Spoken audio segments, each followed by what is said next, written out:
नमस्कार, स्वागत है आप सबका दिन भर की तमाम बड़ी और अहम खबरों के साथ। मैं हूं कवीन सचान। शुरुआत हेडलाइन से। आम आदमी पार्टी में सुलह की कोशिश में फेल, राष्ट्रीय परिषद में होगा आखिरी फैसला। योगेंद्र और प्रशांत ने की थी सशर्त इस्तीफे की पेशकश। प्रधानमंत्री बनने के बाद नरेंद्र मोदी और नीतीश कुमार की पहली औपचारिक मुलाकात। नीतीश ने कहा, वित्त आयोग की रिपोर्ट से बिहार को 50,000 करोड़ का नुकसान, केंद्र से भरपाई की मांग। जाट आरक्षण का रास्ता निकालने की तैयारी में बीजेपी। प्रधानमंत्री मोदी से मिले पार्टी के जाट नेता। अरुण जेटली की अध्यक्षता में बनी कमेटी। शेयर बाजार में साल की सबसे बड़ी गिरावट, 650 अंकों का सेंसेक्स डॉलर के मुकाबले रुपया 34 पैसे कमजोर। विश्व कप में भारत का सफर खत्म, सेमीफाइनल में ऑस्ट्रेलिया ने 95 रन से हराया। फाइनल में न्यूजीलैंड से होगा मुकाबला।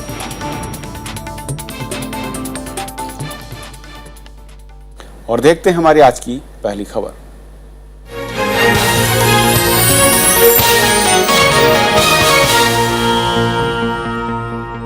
ऑस्ट्रेलिया वर्ल्ड कप के फाइनल में पहुंच चुका है और टीम इंडिया से बाहर हो गई है। दूसरे सेमीफाइनल में कंगारू ने टीम इंडिया को आज 95 रन से हरा दिया।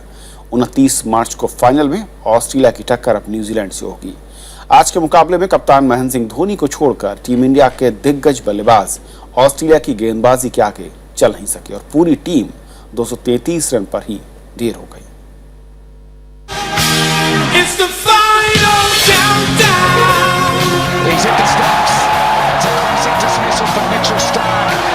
विश्व कप की खिताबी जंग में पहुंचा ऑस्ट्रेलिया। न्यूजीलैंड के साथ होगी भिड़ंत। खत्म हुआ टीम इंडिया का शानदार सफर। वर्ल्ड कप क्रिकेट के फाइनल में मेजबान ऑस्ट्रेलिया और न्यूजीलैंड आमने सामने होंगे। कंगारुओं ने दूसरे सेमीफाइनल में टॉस जीतकर पहले बल्लेबाजी करने का फैसला किया। स्टीव स्मिथ के 105 और आरोन फिंच के 81 रन की बदौलत ऑस्ट्रेलिया ने 50 ओवर में 7 विकेट खोकर 328 रन बनाए। टीम इंडिया की तरफ से उमेश यादव ने 4 विकेट लिए। जवाब में 329 रन के टारगेट का पीछा करने उतरी टीम इंडिया ने ठोस शुरुआत की, लेकिन बाद में भारतीय टीम का मध्य क्रम बुरी तरह फ्लॉप रहा। कोहली 1 और रैना 7 रन के निजी स्कोर पर चलते बने। ऑस्ट्रेलियाई गेंदबाजी के आक्रमण के आगे शिखर धवन 45, अजिंक्य रहाणे 44 और कप्तान महेंद्र सिंह धोनी 65 रन बनाने में कामयाब रहे। 47वें ओवर में पूरी टीम 233 रन पर ऑल आउट हो गई।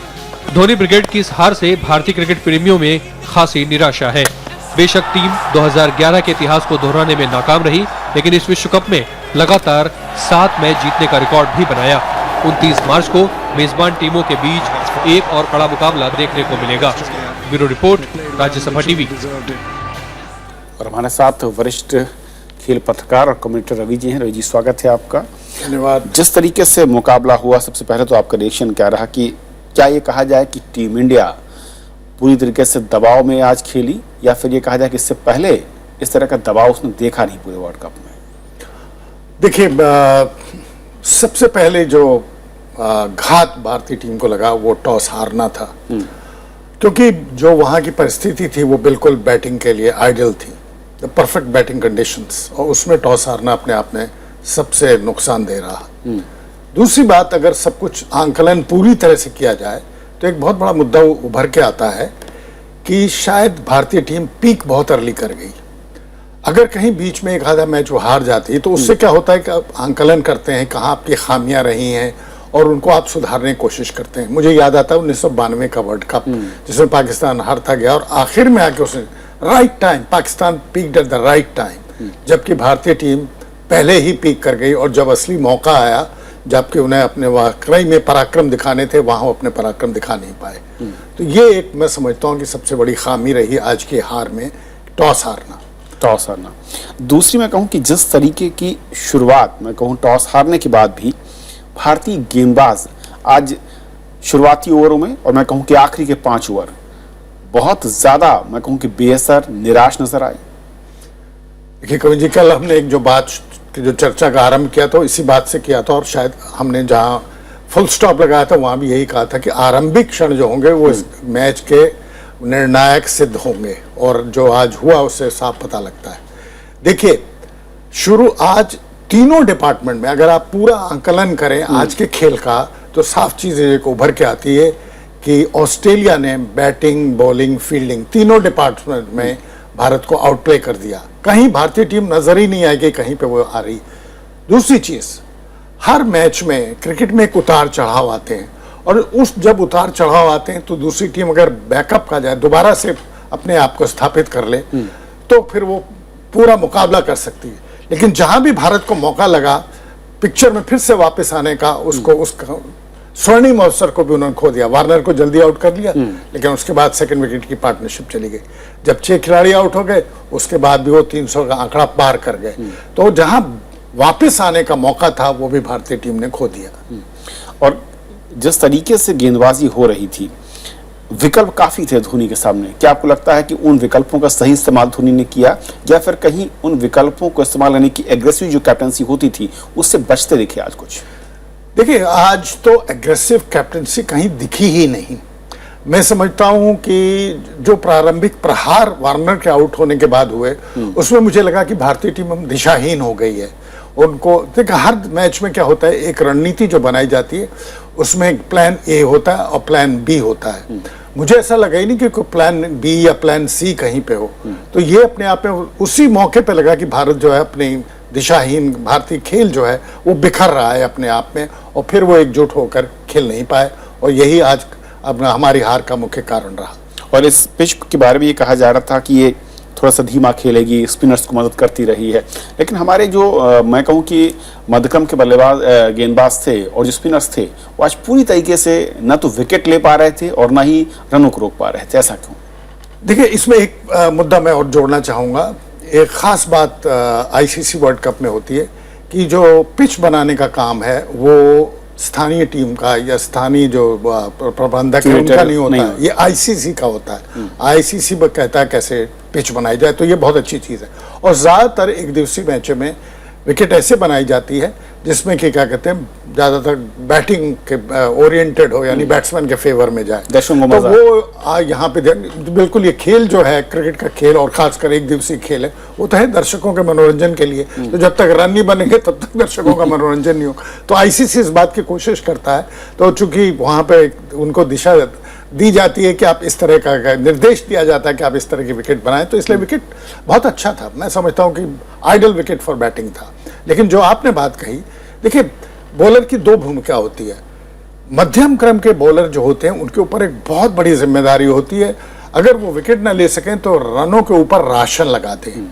उस भूमिका में ना तो विकेट ले पाए और ना रन के ऊपर राशन लगा पाए। तो इस तरह बराबर दबाव जो था वो भारतीय बॉलर्स के ऊपर आता गया, और वो अपनी दिशा बिल्कुल भूल गए, और कोई भी किसी भी प्रकार का प्रभाव वो ऑस्ट्रेलियाई बल्लेबाजों पर नहीं डाल पाए। और भारतीय बल्लेबाजी की शुरुआत धीमी जरूर थी, लेकिन मैं कहूँ कि जो ओपनिंग पेयर था उसने उम्मीदें बढ़ाई, और जिस तरीके से शिखर धवन खेल रहे थे और रोहित खेल रहे थे, लग रहा था कि सही ट्रैक पर चल रहे हैं। कुछ देर के बाद जब ये लॉन्च करेंगे, अपनी स्पीड बढ़ाएंगे, तो शायद सही रास्ते पर बढ़ते हुए जीत के करीब पहुंचेंगे हम लोग। लेकिन क्या ये पहला विकेट गिरने के बाद आपको लगा कि जो मध्यक्रम है, जो कि पूरी तरीके से आज असफल, वही जिम्मेदार है सार के लिए? देखिए, लॉन्चिंग पैड जिसे कहते हैं वो बहुत सही था। 76 रन तक बड़े आराम से वो खेले, लेकिन वहां भी एक चीज मुझे खामी नजर आई। देखिए, उस वक्त क्या होता है कि बहुत सारी डॉट बॉल जा रही थी। आवश्यक क्या होता है, और जो कि बहुत ही निर्णायक सिद्ध होता है एक दिवसीय क्रिकेट में, कि आप स्ट्राइक रोटेट करें, सिंगल्स ना मिस करें। सिंगल नहीं ले दिया, बहुत अच्छा प्लेटफॉर्म बन गया था 76 रन का, लेकिन उसमें भी ये खामी मुझे नजर आई। दूसरी बात जो आपने कही, उसमें मैं ये जोड़ना चाहता हूं कि उसके बाद देखिए, विराट कोहली एक बहुत ही माने हुए खिलाड़ी हैं। हालांकि मैं उनको यहाँ पे उनको डिफेंड भी कर सकता हूं, लेकिन जिस तरह का गेंद था, देखिए, मैं क्लब लेवल और कॉलेज लेवल क्रिकेटर हूं, वो गेंद इतना ज्यादा ऊंचा था कि उसको वो छोड़ सकते थे या फ्लाई स्ट्रोक खेल सकते थे। उस पर वो स्ट्रोक खेलने में जल्दबाजी कर गए। इतने जिम्मेदार वो बैट्समैन है, और वो अभी आए थे, वो अभी क्रीज पे टिके नहीं थे। गेंद की उछाल को उन्होंने अच्छी तरह से समझा नहीं था। तो मैं समझता हूँ ये स्ट्रोक उन्होंने गलत खेला। लेकिन अगर उनको मैं डिफेंड करूं तो भी मैं आपको, अगर आप 2003 के वर्ल्ड कप में जाएं फाइनल में, जहां भारत के सामने यही चुनौती थी 300 ज्यादा रन बनाने की, सचिन तेंदुलकर भी इसी जल्दी में आया और मैकग्रा को उन्होंने वो करने की कोशिश की, और वो कैच आउट हो गया। भारत की सारी आशाएं जो है ना, उसके साथ ही उन पर पानी फिर गया। तो आज भी लगता है मुझे बहुत कुछ इसी तरह का दृश्य देखने को मिला। लेकिन बल्लेबाजी के लिहाज से पिच मुफीद दिख रही थी, इस बल्ले पर गेंद बहुत अच्छे तरीके से आ रही थी, टाइमिंग बहुत अच्छी दिख रही थी भारतीय खिलाड़ियों की, लेकिन जल्दबाजी जो थी, क्या बल्लेबाज ज्यादा आक्रामक होने की कोशिश कर रहे थे प्रेशर को हटाने के लिए? कविन जी, मैं यहाँ एक बात कहना चाहता हूँ। क्रिकेट की भाषा में एक चीज कहते हैं सॉफ्ट डिसमिसल, और अगर आपके जाने माने बल्लेबाज सॉफ्ट डिसमिसल से आउट हो, जिस प्रकार से हमारे दोनों अपना रोहित और शिखर और विराट आउट हुए, वो बहुत सॉफ्ट डिसमिसल, उसके बाद 2 रन आउट आपके हो गए। तो जब आपके 5 बल्लेबाज इस तरह से आउट हो जाएं तो आप कोई उम्मीद नहीं कर सकते। लेकिन फिर भी एक लॉन्चिंग पैड था जब रेहाने और धोनी के बीच में, और उस वक्त लगा कि अब टीम अपना गियर बदलेगी और टॉप गियर में जाके वो कुछ प्रहार करेगी। लेकिन उस वक्त एक बड़े निराशापूर्ण स्थितियों में रहाने आउट हो गए। वो उसके बाद तो मैं समझता हूँ खेल बिल्कुल समाप्त हो चुका था। एक आखिरी सवाल सर, जिस तरीके से अब तक पूरा टूर्नामेंट था, किसी को शायद उम्मीद नहीं रही होगी कि भारतीय बल्लेबाजी इतनी ज्यादा कमजोर होगी, क्योंकि एक बड़े नाम और हर खिलाड़ी ने अच्छा परफॉर्म किया था, लेकिन यहाँ पर आप अपनी गलतियों के चलते मैं कहूँ कि भारतीय टीम ने हार स्वीकार की है, या फिर विपक्षी टीम वाकई आज बहुत ज्यादा बेहतर खेल रही थी? देखिए, जैसे मैंने शुरू में कहा कि आज India was outplayed in all 3 departments of the game. उन्होंने बराबर प्रेशर रखा, और मुझे जो एक बात खास नजर आती है जब मैं इसका विश्लेषण करता हूँ खेल का, और जो पीछे के मैचों को भी मैं देखता हूँ, तो जब बाएं हाथ के मध्यम तेज गेंदबाज आते हैं, ये भारत के लिए कई मुश्किलें पेश करते हैं। देखिए, जिस तरह से स्टार्क ने बॉलिंग की, मिचेल जॉनसन ने आज बॉलिंग की, ये बराबर फुल लेंथ बॉल नहीं दे, थोड़ा सा शॉर्ट पिच रखे बराबर खिला रहे थे, उनको बैकफुट पे ला रहे थे, और बैकफुट पे जाके ये ज्यादा स्ट्राइक को रोटेट नहीं कर पाए, वेकेंट स्पेसेस का इस्तेमाल नहीं कर पाए, और यही एक सबसे बड़ी खामी रही आज के बैटिंग में जहां तक भारतीय टीम का प्रदर्शन रहा। क्या युवराज और सहवाग की कमी खलती नजर आई? देखिए, दिल और दिमाग से इस सवाल का जवाब दिया जा सकता है। अगर आप दिल से कहें तो मैं कहूँगा हाँ भाई, उनके खामी नजर आई, लेकिन अगर दिमाग से सोचा, अब वो एक वक्त उनका गुजर चुका था, और अब मैं समझता हूँ नई पीढ़ी भी, हमें आगे के लिए भी तो सोचना, भविष्य के अगर हमें देखना है तो हमारा जो भविष्य है वो तो जो इस टीम के खिलाड़ी हैं वही भारतीय क्रिकेट का भविष्य है। तो इसको देखते हुए मैं समझता हूँ कि वो विश्राम करें, और अब उनके लिए हम उन्हें नमस्कार करना चाहेंगे। चलिए, और नई टीम है और खेल में हार जीत तो लगी रहती है, किसी दिन कोई जीतता है और किसी दिन हार मिलती है। बहुत शुक्रिया रवि जी इस पूरी चर्चा में शामिल होने के लिए आपका। तो पहली खबर में फिलहाल इतना ही। वक्त ब्रेक का, ब्रेक के उस पार दिन भर की दूसरी बड़ी खबरें।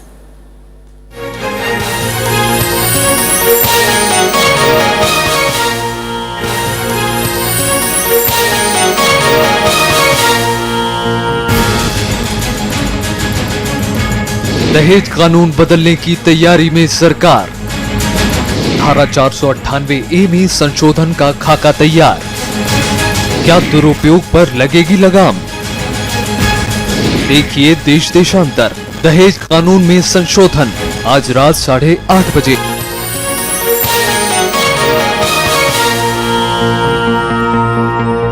आम आदमी पार्टी में सुलह के प्रयास अब फेल होते दिख रहे हैं। योगेंद्र यादव और प्रशांत भूषण की उस मांग को पार्टी ने खारिज कर दिया जिसमें अरविंद केजरीवाल को पार्टी के संयोजक पद से हटाने की मांग की गई थी।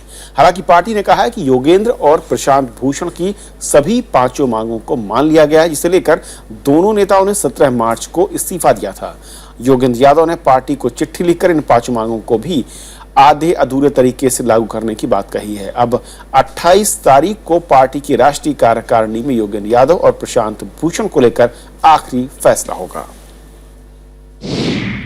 पिछली 23 तारीख की यानी की मीटिंग में भी आदरणीय प्रशांत भूषण जी ने कहा था कि ये 5 साल केजरीवाल, 5 साल 26 तारीख को 5 साल केजरीवाल क्या है, ये केजरीवाल के नाम पर चुनाव क्यों लड़ा जा रहा है। और तभी से बात शुरू हुई कि अरविंद केजरीवाल राष्ट्रीय संयोजक से पद से हटाए जाएं। अब चूंकि ये पार्टी को तय करना है, नेशनल काउंसिल को तय करना है, पार्टी इस प्रस्ताव पर सहमत नहीं है कि अरविंद केजरीवाल के बारे में निर्णय पार्टी उस तरह से ले।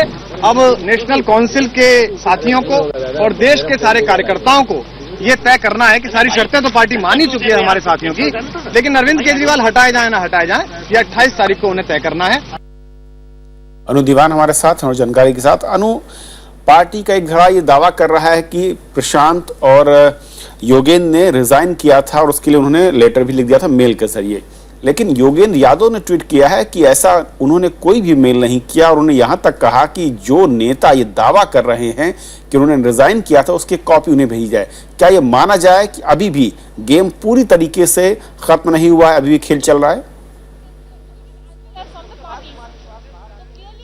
कविंद्र, जिस तरह से उम्मीद की जा रही थी कि पीएसी की बैठक के बाद पार्टी जो है किसी एक आखिरी फैसले पर पहुंचेगी, लेकिन अभी जो है ये विवाद और उलझता नजर आ रहा है। पार्टी का एक खेमा कह रहा है कि वो 5 मांगे मान ली है योगेंद्र यादव और प्रशांत भूषण की, जिसमें उन्होंने ये जिक्र किया था कि अगर ये बातें मान ली जाती हैं तो वो खुशी खुशी पार्टी से रिजाइन करेंगे। उन्होंने इस्तीफे की पेशकश की थी, लेकिन पार्टी ने ये कह दिया कि उन्होंने एक चीज और मांगी थी कि अरविंद को संयोजक पद से इस्तीफा देना होगा।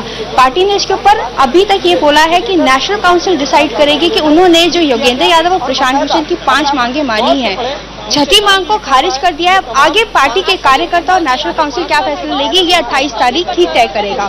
लेकिन वहीं योगेंद्र यादव एक खुला पत्र लिखते हैं अरविंद केजरीवाल को, जिसमें वो कहते हैं कि आपने मांगे मानी है लेकिन अपने तरीके से मानी है। जहां तक बात है आरटीआई कानून को लागू करने की, तो योगेंद्र यादव ने ये साफ किया अपनी चिट्ठी में अरविंद को कि आपने ये बात अभी तक नहीं मानी है। यानी योगेंद्र यादव अभी भी अपनी बात पे अड़े हुए हैं और यहाँ अरविंद केजरीवाल का जो खेमा है वो अभी तक अपनी पुरानी बातों पे अड़ा हुआ है। ये जो विवाद है ये पार्टी का सुलझता हुआ नहीं नजर आ रहा। और अभी योगेंद्र यादव ने एक चीज और कही है कि उन्होंने अभी तक अरविंद केजरीवाल के इस्तीफे की मांग नहीं की थी। यानी कि योगेंद्र यादव ये चीज कह रहे हैं कि उन्होंने इस्तीफे की मांग नहीं की, तो पार्टी का एक खेमा कह रहा है कि उन्होंने संयोजक पद से अरविंद के इस्तीफे की मांग की थी, जिसको पार्टी खारिज करती है। ये विवाद यहाँ खत्म नहीं होगा, ये विवाद अभी नेशनल काउंसिल तक पहुंचेगा। जी अनु, बिल्कुल, और देखना होगा कि नेशनल काउंसिल की जो बैठक होगी उसमें आखिरी फैसला क्या होता है और जो इस्तीफों को लेकर बयानबाजी हो रही है उसका भी सच सामने आएगा। फिलहाल बहुत बहुत शुक्रिया इस अपडेट के लिए आपका। उधर मुख्यमंत्री नीतीश कुमार ने बिहार के लिए विशेष राज्य के दर्जे जैसी सुविधाओं की मांग की है। उन्होंने आज प्रधानमंत्री नरेंद्र मोदी से मुलाकात कर राज्य में निवेश पर टैक्स छूट देने की बात कही। नीतीश ने कहा कि वित्त आयोग की रिपोर्ट से राज्य को 50,000 करोड़ का नुकसान होगा, जिसकी भरपाई केंद्र करे। प्रधानमंत्री बनने के बाद नरेंद्र मोदी से मुख्यमंत्री नीतीश कुमार की ये पहली औपचारिक मुलाकात थी। नीतीश ने बिहार के विकास पर नरेंद्र मोदी से बात की और राज्य के लिए कई तरह की सहूलियतें मांगी। प्रधानमंत्री ने इन मांगों पर विचार का भरोसा दिया है। ये हमारा दायित्व भी है कि बिहार के विकास से संबंधित समस्याओं से केंद्र को हम अवगत कराएं और अपनी बात रखें, और तर्क के साथ और आंकड़ों के साथ हमने सारी बातों को रख दिया। मुख्यमंत्री ने प्रधानमंत्री के सामने मुख्य रूप से 4 मांगे रखी। नीतीश ने बिहार को विशेष राज्य की तरह ही विशेष छूट देने की मांग की। बिहार में निवेश लाने के लिए टैक्स में छूट की बात भी नीतीश ने रखी। नीतीश के मुताबिक 14वें वित्त आयोग की रिपोर्ट से बिहार को अगले वित्त वर्ष में कम से कम 10,000 करोड़ रुपए कम मिलेंगे। उन्होंने बैकवर्ड रीजन्स ग्रांट फंड पर स्थिति साफ करने की मांग की है। विशेष सहायता की बात की है और जो पुनर्गठन विधेयक के मुताबिक बीआरजीएफ के माध्यम से जो पैसा मिलता था उसको जारी रखने की मांग की है। तो इसको लेकर हमने एक सर्वदलीय बैठक भी की थी और उसमें जो राय उभरी थी उसके आधार पर हमने ज्ञापन भी राज्य की तरफ से सुपुर्द किया। नीतीश ने 26 फरवरी को वित्त मंत्री अरुण जेटली से भी मुलाकात की थी। 2013 में जेडीयू ने बीजेपी से 17 साल पुराना गठबंधन तोड़ लिया था। लोकसभा चुनाव में करारी हार के बाद मुख्यमंत्री पद छोड़ने वाले नीतीश पिछले महीने वापस मुख्यमंत्री बने थे। प्रणव गोस्वामी, राज्यसभा टीवी।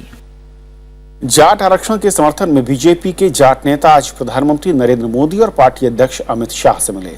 इसमें केंद्रीय मंत्री चौधरी बीरेंद्र सिंह और संजीव बालियान के अलावा खाप पंचायतों के कई प्रतिनिधि शामिल थे। जाट नेताओं के मुताबिक प्रधानमंत्री ने कानूनी दायरे के भीतर मुद्दे के समाधान का भरोसा दिया है। बीजेपी ने जाट आरक्षण के मामले में सुप्रीम कोर्ट में पुनर्विचार याचिका दायर करने का मन बनाया है। पार्टी ने इस बारे में एक समिति गठित की है जो जाट आरक्षण के सभी पहलुओं पर विचार करेगी। वित्त मंत्री अरुण जेटली को इसकी निगरानी का जिम्मा दिया गया है। इसी सिलसिले में बीजेपी से जुड़े कई जाट नेताओं ने गुरुवार को प्रधानमंत्री नरेंद्र मोदी और बीजेपी अध्यक्ष अमित शाह से मुलाकात की। दिल्ली, हरियाणा, उत्तर प्रदेश और राजस्थान के कई जाट नेता भी इस दल में शामिल थे। पिछली सरकार ने जब लाई थी इस जाट आरक्षण को, उसमें जो कमियां रही थी जल्दबाजी में, उनकी तरफ इशारा किया है। उन कमियों को दूर किया जाएगा, रिव्यू पिटीशन डाली जाएगी, एनसीबीसी से रिपोर्ट मांगी जाएगी टाइम बाउंड मैनर में, और भी बहुत तरीके हैं सरकार के पास। प्रधानमंत्री जी ने भी हमें आश्वासन दिया कि सरकार और पार्टी दोनों हमारे साथ है। हमारे राष्ट्रीय अध्यक्ष जी ने भी हमें आश्वासन दिया कि पार्टी हमारे साथ है। मथुरा से सांसद हेमा मालिनी भी जाट आरक्षण के समर्थन में प्रधानमंत्री और अमित शाह से मिलने पहुंची। उधर कांग्रेस ने जाट आरक्षण की गेंद सरकार के पाले में डाल दी है। बॉल जो है एनडीए सरकार के कोर्ट में है, सरकार ने फैसला लेना है और उनको ही उनकी जिम्मेवारी है इसको। यूपीए सरकार ने 2014 के लोकसभा चुनाव से ठीक पहले जाटों को ओबीसी कोटे के तहत आरक्षण देने का फैसला किया था, लेकिन सुप्रीम कोर्ट ने हाल में इस फैसले को खारिज कर दिया। बीजेपी को लोकसभा चुनाव में पश्चिमी उत्तर प्रदेश, दिल्ली, हरियाणा और राजस्थान के जाट बहुल इलाकों में भारी सफलता मिली थी और शायद यही वजह है कि पार्टी ग्रामीण इलाकों में मिले इस नए जनाधार को खोना नहीं चाहेगी। श्याम सुंदर, राज्यसभा टीवी। सुप्रीम कोर्ट ने सरकार को स्पेक्ट्रम नीलामी के नतीजों का ऐलान करने की इजाजत दे दी है। कोर्ट ने सरकार को नीलामी राशि जुटाने और नीलामी नतीजों को अंतिम रूप देने के निर्देश दिए हैं। टेलीकॉम स्पेक्ट्रम के लिए 19 दिनों से चल रही नीलामी में कंपनियों ने 2G और 3G स्पेक्ट्रम खरीदने के लिए बढ़ चढ़कर ऊंची कीमत पर बोली लगाई और इससे सरकार को लगभग 1,10 करोड़ रुपए की कमाई हुई। कंपनियों ने प्रमुख तौर पर 800 मेगाहर्ट्ज यानी सीडीएम और 900 मेगाहर्ट्ज यानी 2G सेवाओं के लिए सबसे ज्यादा बोली लगाई, लेकिन ऊंची बोली लगाने के बाद टेलीकॉम कंपनियां अपने कॉल रेट में बढ़ोतरी भी कर सकती हैं। For conducting this successful auction, I congratulate the auctioneer, the telecom secretary, the member finance and the entire team for doing it in a transparent manner. If the entire regime is conducted in a transparent, fair manner, people do trust. पश्चिम बंगाल में बुजुर्ग none से बलात्कार की घटना के 12 दिन बाद 2 आरोपियों को पकड़ा गया है। पहली गिरफ्तारी मुंबई से हुई, जहां आरोपी सिकंदर शेख को हिरासत में लिया गया। वहीं हावड़ा से दूसरे आरोपी गोपाल सरकार को पकड़ा गया। पुलिस का कहना है कि दोनों आरोपी बांग्लादेशी नागरिक हैं। पूछताछ में सिकंदर ने अपराध में शामिल होने और दूसरे आरोपियों को छिपाने की बात भी कबूली है। सलीम को अदालत ने 14 दिन की पुलिस कस्टडी में भेज दिया है। पश्चिम बंगाल सरकार पहले ही मामले की सीबीआई जांच का प्रस्ताव भेज चुकी है। उपराष्ट्रपति मोहम्मद हामिद अंसारी ने देश के शीर्ष विश्वविद्यालय रिसर्च के स्तर पर चिंता जताई है। उन्होंने कहा कि रिसर्च के लिए फंड की कमी और शोध संस्थानों से यूनिवर्सिटी का जुड़ाव नहीं होना भी शोध के गिरते स्तर की एक बड़ी वजह है। उपराष्ट्रपति दिल्ली के आईपी विश्वविद्यालय के दीक्षांत समारोह में बतौर मुख्य अतिथि शामिल हुए। उन्होंने कहा कि दुनिया के 200 शीर्ष विश्वविद्यालयों में भारत का एक भी संस्थान शामिल नहीं है। आईपी यूनिवर्सिटी के 10वें दीक्षांत समारोह में दिल्ली के मुख्यमंत्री अरविंद केजरीवाल भी मौजूद थे। Only 1% of the students enrolled in higher education are pursuing research in various areas. This reflects a lack of focus on research. Madhya Asia में जारी संकट का असर शेयर बाजार पर दिखा। हफ्ते के आखिरी कारोबारी दिन सेंसेक्स 654 अंक की गिरावट के साथ 27,458 पर बंद हुआ। पिछले 3 महीने में सेंसेक्स का ये सबसे निचला स्तर है। निफ्टी भी 189 अंक कर 8,342 पर बंद हुआ। यमन में विद्रोहियों पर सऊदी अरब के हमले से कच्चे तेल के दाम में 6% की बढ़ोतरी हुई। लगभग सभी क्षेत्र के शेयर आज घाटे के साथ बंद हुए। शेयर बाजार के अलावा रुपया भी 34 पैसे टूटा।